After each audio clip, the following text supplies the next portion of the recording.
Hello everyone नमस्कार जय जगन्नाथ मु आपन होस्ट एंकर राकेश आ मु आछि एई 16 तारिख आपन चक जगन्नाथपुर। हाँ आज्ञा से पवित्र पीठ में देखा आपण सहित हनुमान जयंती उपलक्षे मु एंड मो टीम ओडी 01 पॉप एंड ढेर सारा आर्टिस्ट मान सहित आम आसु सहित बहुत सारा मजा करने होप कि आपण समस्ते आसवे मिसवा बहुत सारा मस्ती हम बहुत सारा मजा हम सो मु रही आपण अपेक्षा so thank you so much.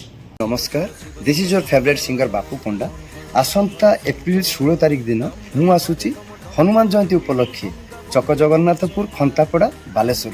केवल मु एका आसुनी मो सहित मो favourite band OD 01 pop band मध्य आसुची। बहुत बढ़िया बढ़िया सिंगर्स माने अछंती, बहुत बढ़िया म्यूजिशियंस माने मध्य अछंती। से दिन संध्या आपण माने बहुत संख्या आसंतु समस्ते मिसी सुंदर सुंदर गीत सुनिबा नाचिबा बवाल करिबा। मु रहिली आपण मानक अपेक्षा। जय जगन्नाथ। ए जीवन नुहे लुहर सागर बुढ़ी मरी जीवा पाई हो बुढ़ी मरी जीवा पाई।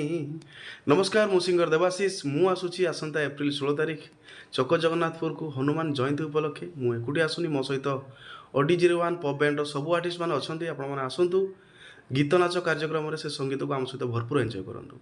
थैंक यू जय जगन्नाथ।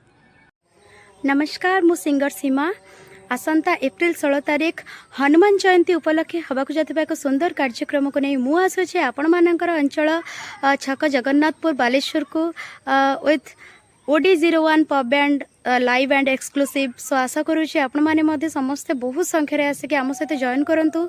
बहुत सुंदर सुंदर मीठा मीठा गीत शुणा एंड बहुत सारा एंटरटेनमेंट हम आपण मानकर अपेक्षा रही समस्ते आसी पहुँचे ठीक संध्या बेले एप्रिल 16 तारिख रही। नमस्कार।